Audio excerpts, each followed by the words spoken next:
Today on CityCast Denver. Even in an off-year election, Democrats swept key races across the country, including in Aurora, Colorado. After gaining national attention for her social media broadcasting of the Tren de Aragua gang takeover narrative, conservative firebrand Danielle Jurinsky lost her at-large seat as Aurora City Council experienced a swing to the left. Aurora Sentinel editor and publisher Dave Perry has been covering the area for more than 30 years, and he joins me today to explain what's been happening between the political lines of the state's most diverse municipality. Today is Wednesday, November 12th. I'm Bree Davies, and here's what Denver's talking about.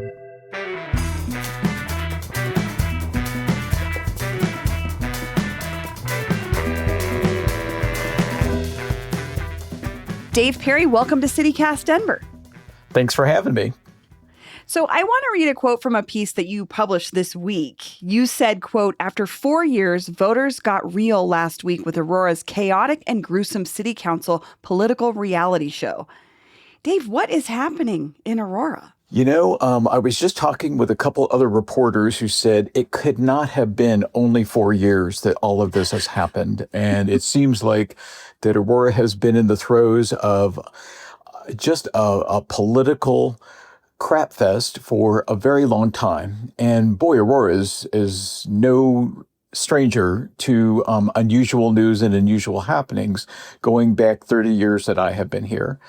But I have to say, I have never seen a city council, and especially a couple people on a city council, seem to determinedly work so hard to undermine their own community that they represent, just through their actions and especially through their words. And so for the past 4 years, since councilperson Danielle Jurinsky and council member Steve Sundberg have been on the city council, we have worked day and night, it seems like, to help readers understand what it is they're trying to say and do, and what's trying to sort reality from exaggeration and from things that are just absolutely factless. Well, let's get into some of that. We'll start with Danielle Jurinsky because I think she's definitely more known of the two. She was the at-large council person who actually just lost her race in this election. But, I mean, she was everywhere from Fox News to Dr. Phil. Can you talk a little bit about what this destruction, this gruesome political reality show, like what she was doing, what you were seeing, what you think she was, what the voters of Aurora were seeing out of their representation? I think the results of this election really speak to that more than anything else. And in looking right now, the voter turnout for this election was about 41%, which is higher than it normally is for an off-year city council election. And if you look at who voted, it is primarily independent voters. And then there's about 40% that are Democrats, registered Democrats, and the minority of voters are registered Republicans. The city itself is called a minority-majority city, that the bulk of the restaurants, of the residents, just over 50%, are people of color. And a huge number of those are immigrants. And that's what Aurora is a true cultural melting pot. And if you look at the people who are elected on election years, regular elections, every single elected seat is held by a Democrat, except for one in the very southeast part of the city, and he generally represents the residents outside of the city of Aurora. And so you get the feeling just from listening to people and seeing what they do that this is not a far right-wing community by any means. And so when Danielle Jurinsky was elected to the city council, she immediately started making it very clear she's very far right on her political views and the things she wanted to do. She started making news almost immediately because she pushed back against a consent decree here, that there have been problems for a very long time in Aurora with the police department.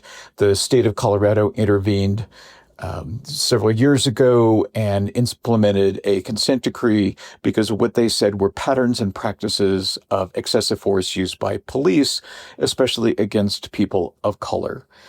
And so this decree essentially mandates police reform. And when Daniel Jurinsky was elected to the dais, she started pushing back against that quickly.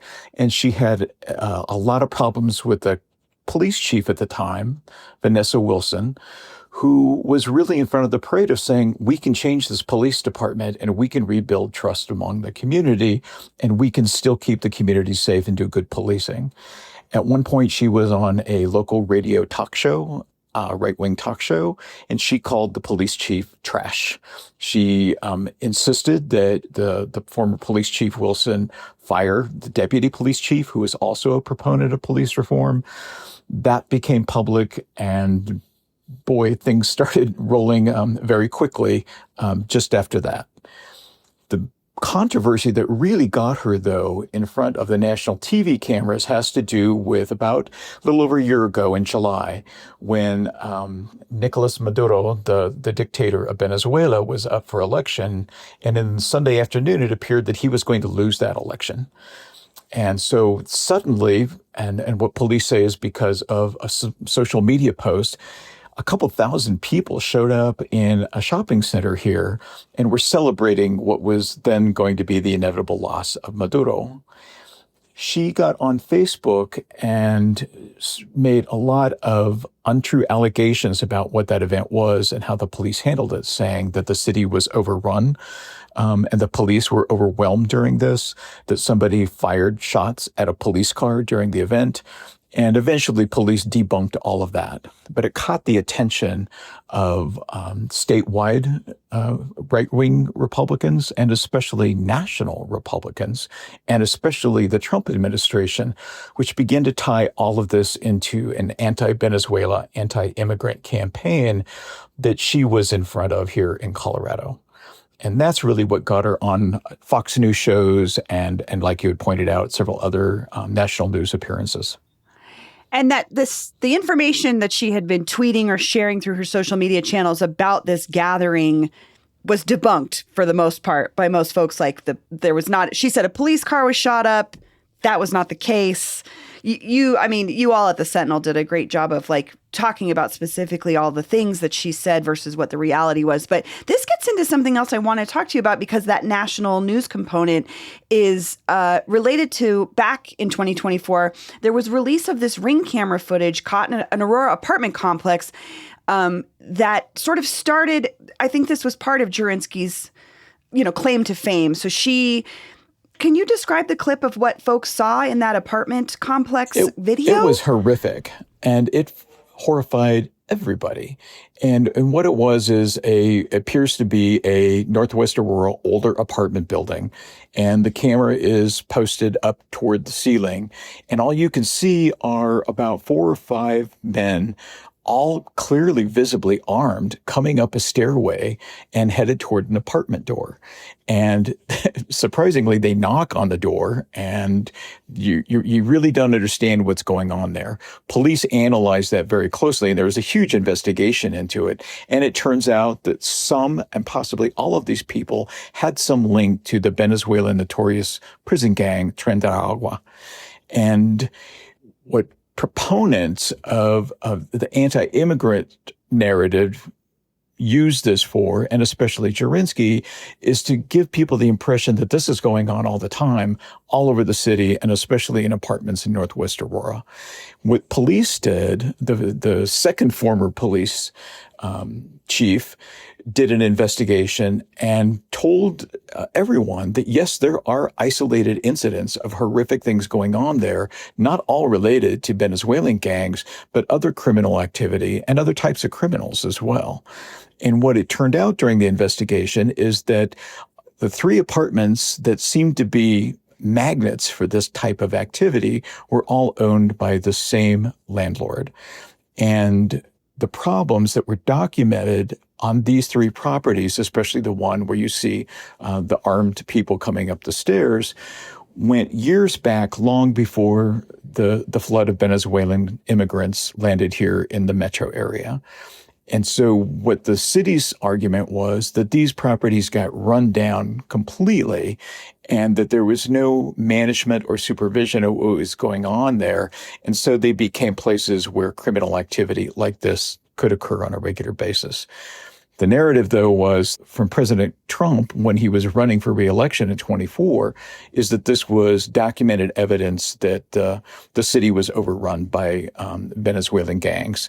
And Jurinski promoted that narrative widely. And to this day, still posts things on social media saying, see, I told you so, anytime that there is some type of a story that links Venezuelan crime with something that's happened here in Aurora. Well, and I do just want to say, too, there was a woman that was brought up. So Trump came to a rally. Jurinski was there. This was pre the presidential election, talking about the situation. He started calling his plan to deport people Operation Aurora.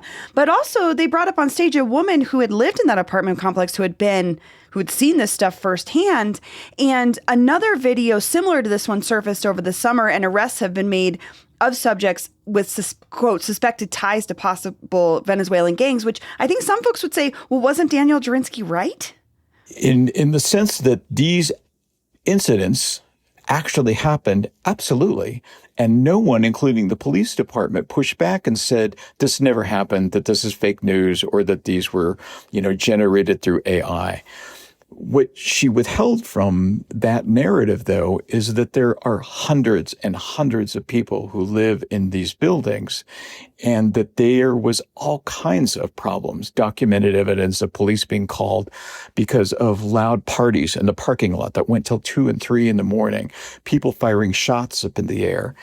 I can tell you, just from having been a journalist here in the Aurora community for a long time, those type of reports and incidents go back decades.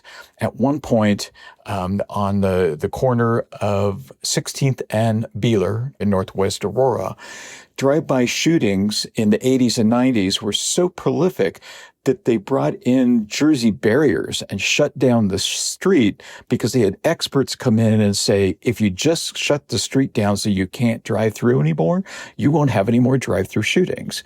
Wow. To this day, they have made that barrier permanent there at Alton and Beeler, even though the neighborhood has changed dramatically over the years.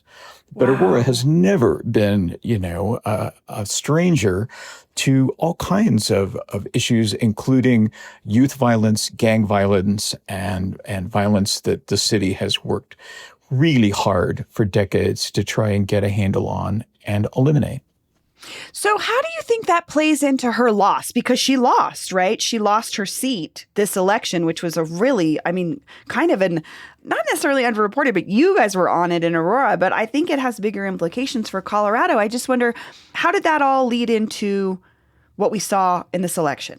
I think each one of these races actually had their own character of what was happening. And certainly, I think anybody who watches politics and elections would see that because of what's happened since President Trump has been reelected, people are leery of what he said and what's happening. He obviously fed into a willing electorate last year that has deep concerns about immigration. And I think that there are a lot of people who are very pro-immigrant here in the metro area that are extremely concerned about what's been happening over the last few years and whether or not there are safety concerns, both for the immigrants as well as the rest of the community, all kinds of things. And really, that's, I think, what propelled him back into the White House. And Daniel Jurinski was a very large part of that here, even though Trump did not win the electorate here in Aurora and even Colorado. But that sense of what was going on has still been on people's mind.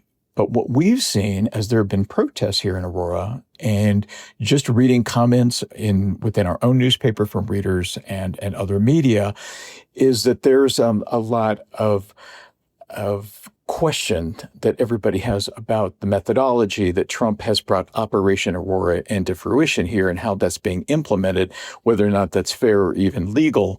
And so I think that there is a hesitancy to just manage all of this stuff, just from the beginning and accept it. But more importantly, I think there's a lot of people who saw the damage that her national campaign did. Lots of readers we talked to were getting phone calls from friends and family saying, "Are you okay? Do you want to get on a plane and come back out here to Kentucky or Iowa?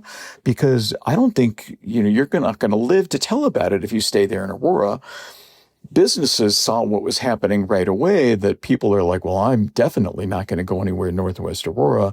And we heard from people just even recently, somebody called here about a missing person, was looking for help from the newsroom and trying to sort out how that works here, and said that they lived up in the foothills. And I said, well, did you go to police and did you talk to them about this missing person? They said, I'm afraid to. I'm afraid of the gang thing. And I said, well, it would be at a police station. She goes, I'm afraid they hang out at the police station and that they would kidnap me because I've got kind of a nice car. And it's like, that's the narrative we heard on just a regular basis. There's been some analysis of what's happening here with the local economic picture. Retail sales are down. And everybody is trying to figure out what to do about that. But I don't think anybody from the Chamber of Commerce on down would push back on the idea that this type of media coverage is helpful to get people out here and pull out a credit card and buy something at the local shopping centers or small businesses.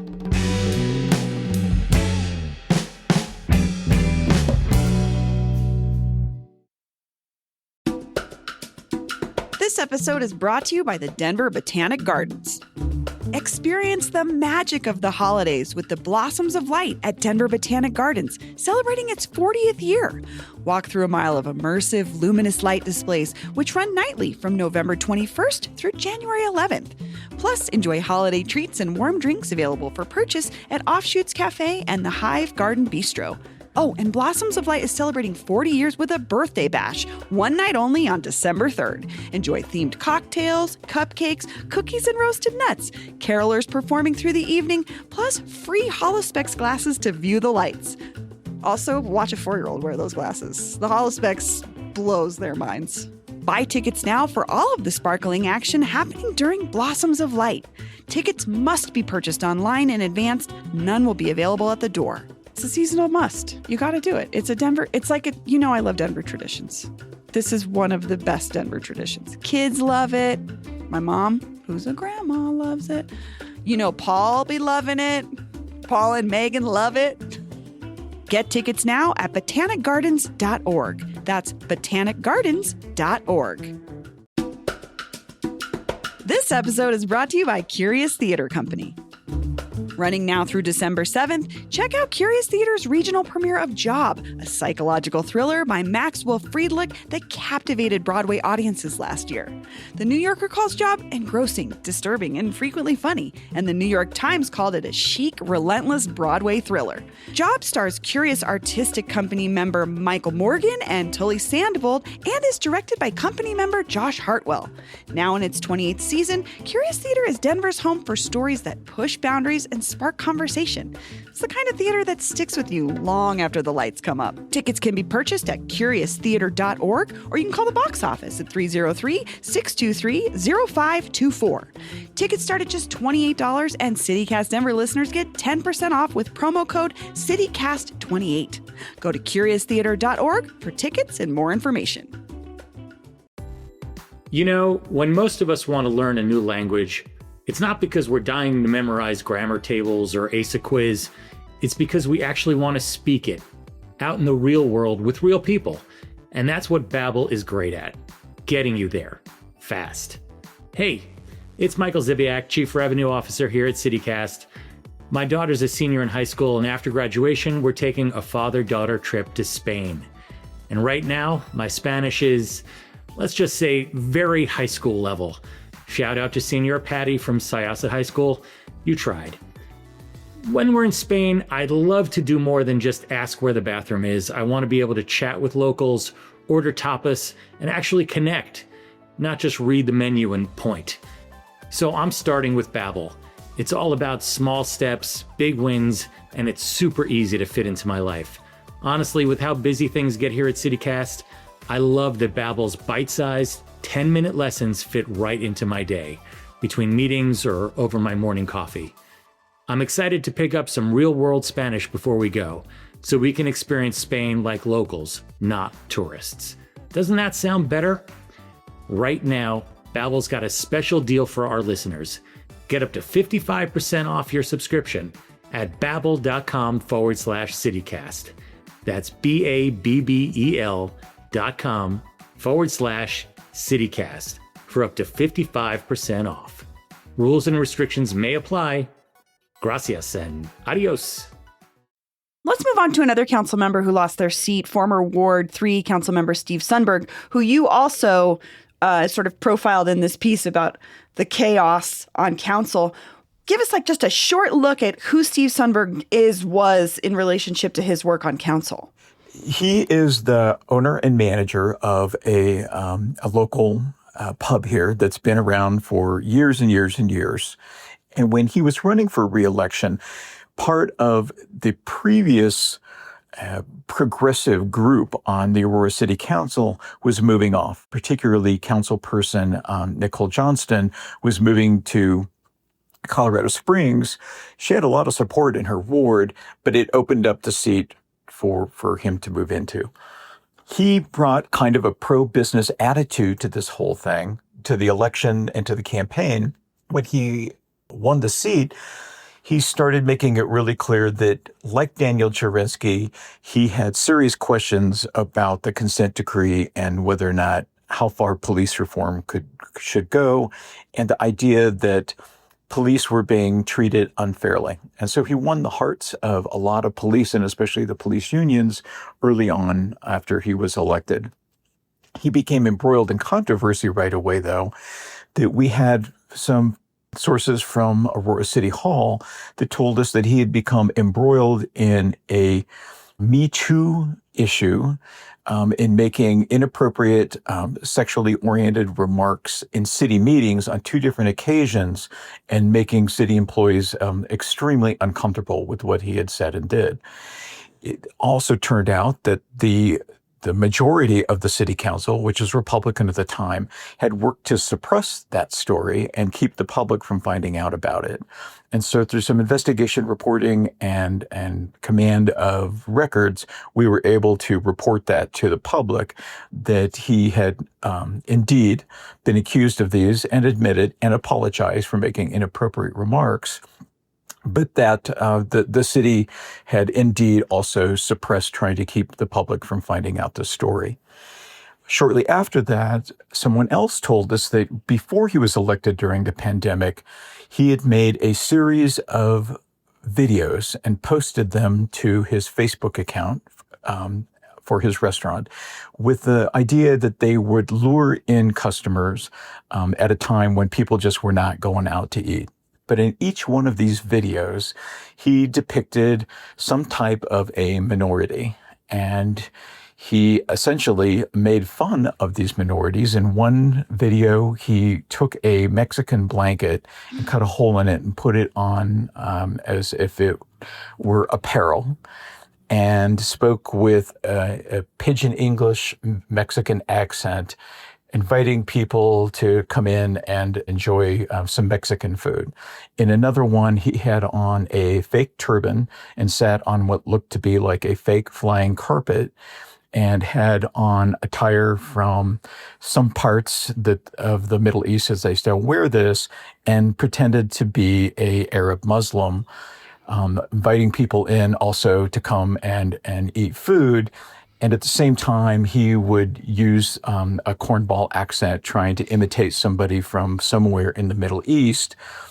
And he especially was offensive to a lot of Muslims because he made fun of them not eating pork, which is a heresy for Muslims, that they don't eat pork.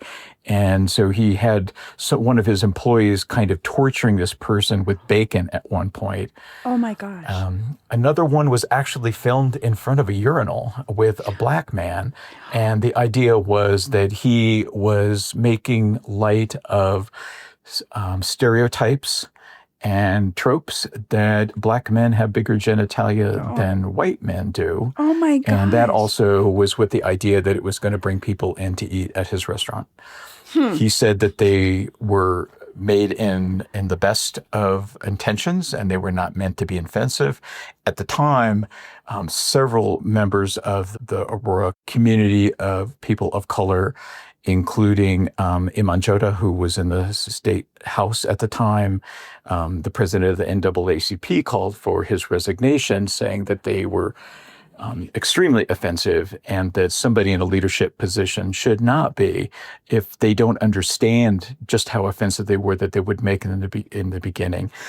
In a sense, he apologized. He said, I apologize to those who were offended, but he did not apologize for making them, and he did not cede that the videos couldn't be seen as anything but offensive and should never have been made. So there's that, in along with this uncovered alleged sexual harassment issues he was having, as sort of just this bigger picture of who this person might be. So he was not reelected. What I find interesting too is this has been a takeaway, I think, for folks about this election cycle for Aurora too, is it's not completely shifted, but there's now been a shift on city council from it was a heavier majority conservative, and it's kind of coming a little bit to the left. What do you think that says about Aurora? Like I said, because the voter turnout was much larger than what it has been. And because so much of this has been in the news that, what the city council has really pushed for, one, is the majority of the city council did not really push back hard against the narrative that the town has been overrun by Venezuelan gangs. The mayor did back off of that after he first made that claim. And on Kyle Clark's show, on Kyle Clark on 9 News, he actually did step back from pushing that narrative, and he used the words calling the people that owned those 3 buildings slumlords. But everybody else, these type of incidents just kept going, and nobody really pushed back against them. And I think that's what a lot of folks, even though, I would say the majority of Aurora is definitely fairly centrist, but they saw the damage that this was doing and actually took the time to weigh in on the election. In talking with some of the progressives who now have 6 votes out of 10 on the city council, they say that their message rings true with voters, that they want a city that is much more responsive to the needs of residents who aren't wealthy, and they're even struggling to move into the middle class. So there was a great deal of talk in the campaign about affordable housing and what that means, renters' rights, potential, rent control, but especially control over rental properties that they have to be kept in a better condition than what they have been. And the same thing, this group of people that have been elected have made it very clear that they are keen on making sure that the consent decree is implemented and that the city step up to make sure that's going to happen.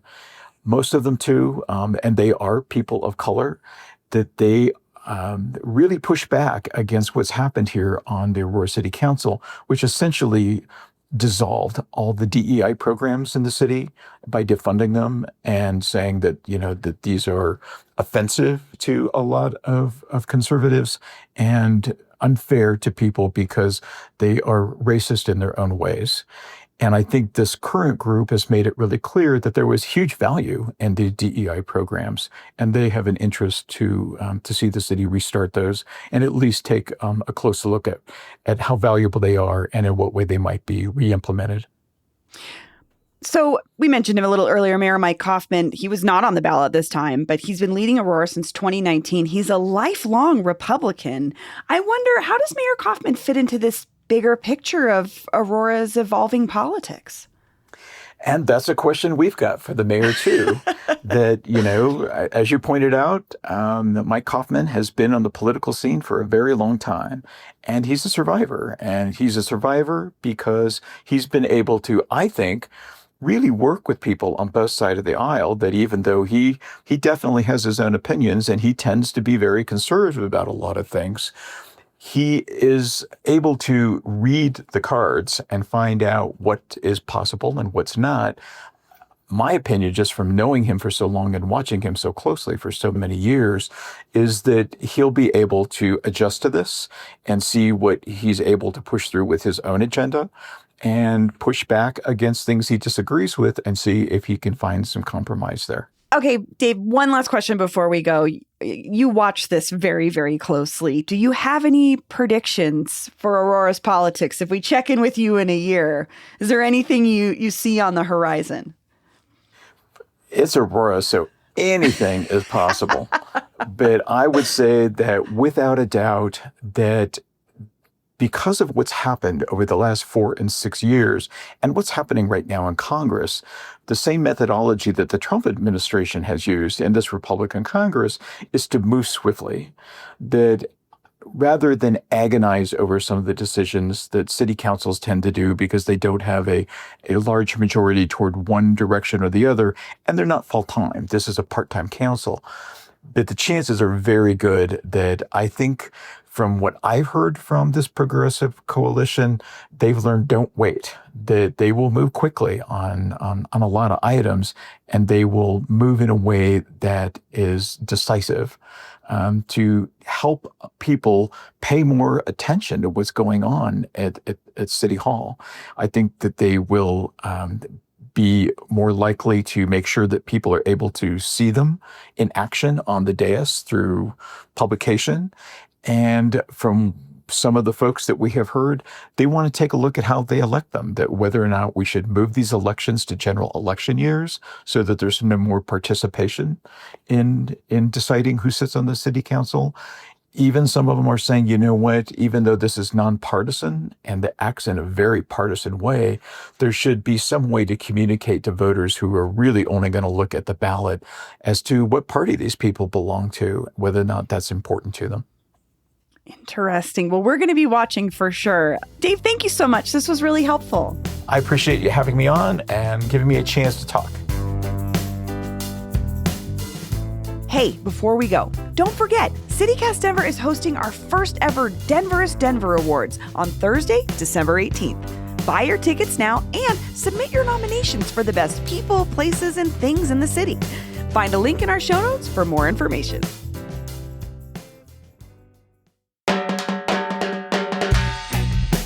That's all for today here on CityCast Denver. If you enjoyed this show, why not take a minute to tell former councilperson Steve Sundberg about us? Rate the show wherever you get your podcasts and subscribe to our morning newsletter and learn more about us at denver.citycast.fm. You can support this show and get great perks by becoming a CityCast Denver neighbor today at membership.citycast.fm. We'll be back tomorrow morning with more news from around the city. See you later.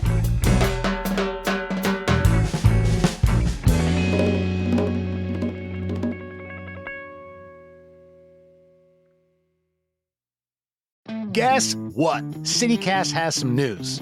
I'm Sean McPherson, the host of CityCast Twin Cities. And I'm Jane Sihu, and I'm the host of CityCast Seattle. Hey, if you have a friend in one of our cities, can you text them for us? Yeah, something, simple like, hey, how's that rash doing? And do you listen to podcasts? Because I have one you're definitely going to like. After that, tell them that CityCast has helped you become more informed, more involved, and more connected to your amazing city. We're going to help that person you know in Seattle who's been trying to make friends. And we're also going to do that for that guy you only kind of knew in college who moved back to the Twin Cities after graduation. Don't we all have that guy? Yeah, and usually that guy is named Todd. So did you text them yet? Jane, let's just wait a minute. We don't want to rush anybody. We'll do a little small talk. How's everything going in Seattle? Beautiful, beautiful. Fall leaves popping. How about Twin Cities? Today, beautiful and sunshiny in St. Paul. Okay, Jane, I bet they are done texting by now, and I just want to remind them, hey, you, please tell that friend to subscribe to CityCast Twin Cities or Seattle, wherever you get your podcasts. Or if you don't want to text them and you're really just on Instagram sending them DMs all the time with like funny videos, send them a DM of our latest videos. You can find us at CityCast Twin Cities or CityCast Seattle on Instagram. Thanks.